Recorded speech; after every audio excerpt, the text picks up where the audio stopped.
I've had a Wi-Fi cam for a couple of years, the little tiny ones. Now the one that I have is not the best on the market. I think it was itself a copy of a more expensive one, but I was happy with it. It was enough to make out, uh, you know, monitor the car park or what have you.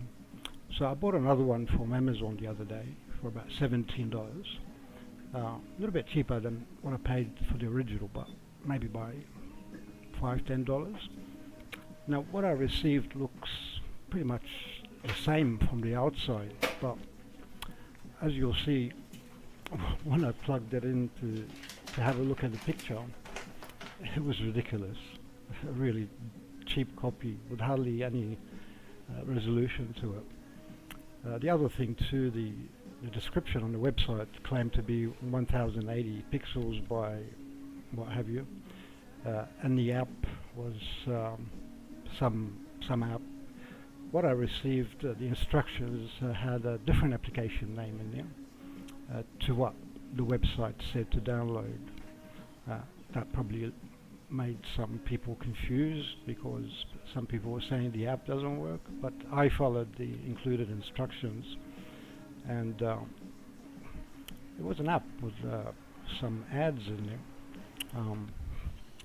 and it spoke Chinese, so let's see what happens.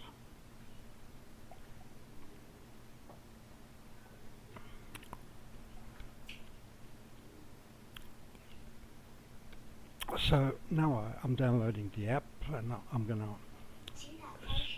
There's that Chinese.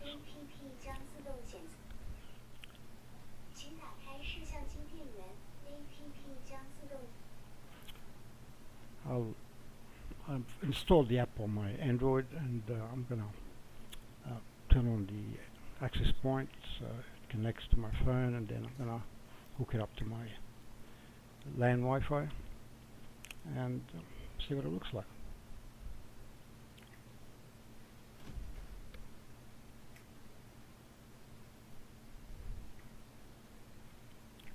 So I'm looking at the picture there. I'm thinking, what I'll do, I might put my Android screen on the big screen there, so we can see what it looks like.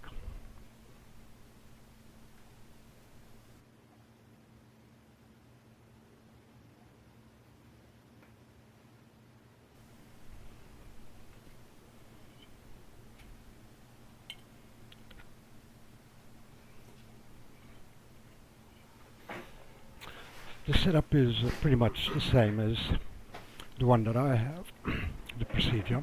I was familiar with it.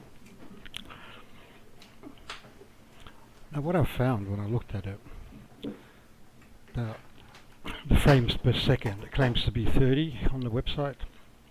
It was about 6, and the resolution I'd say was about 280 pixels, if that.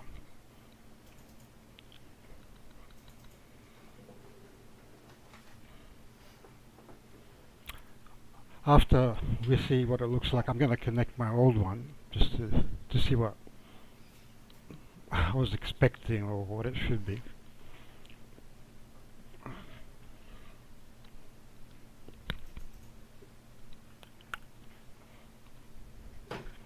Okay, let me put up my Android screen on the big monitor. You'll see what I'm looking at. There you go, that's the picture there. It also claims to have infrared LEDs. There was none, just nothing there, just nothing behind the front cover. So there it is, look.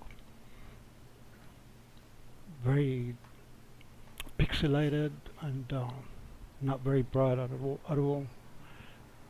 Low frames per second rate.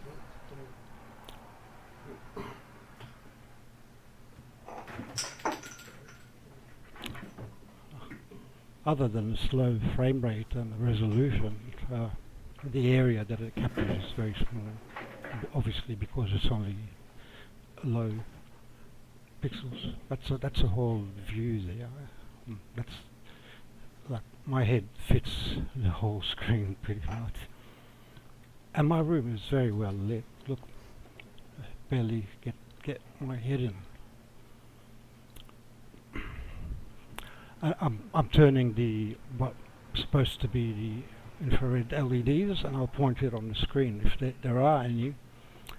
Obviously, you'll see little dots.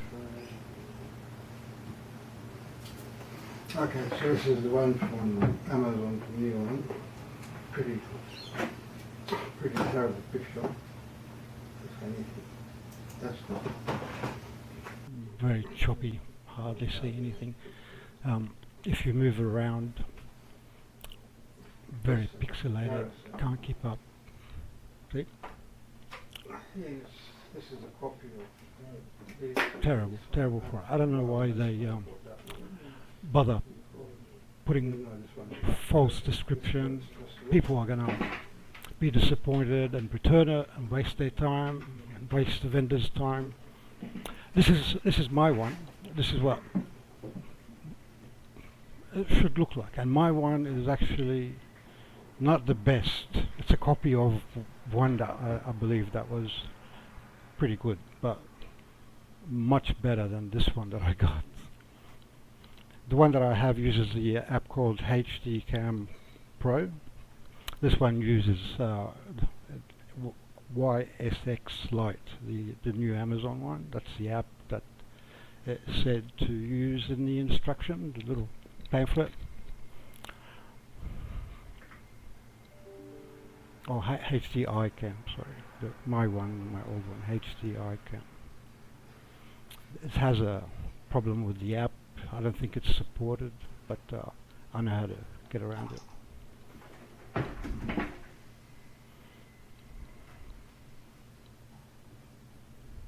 I'm just syncing it to the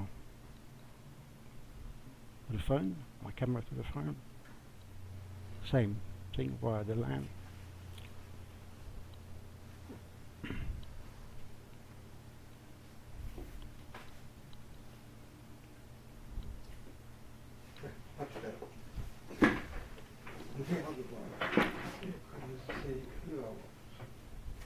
Here we go. Look. Bright clear picture, higher frame rate, not just my head and the entire screen. You could see my head. If you remember, the old one barely had my head on the entire monitor. Quite bright, you know, usable, much usable than the other one. And it's got infrared LEDs too. Not that they're any good, but they're there. And there's those little reflection dots. They're the LEDs around the camera casing. You switch them on and off. So it's not a dud. Not bad picture. So return to vendor.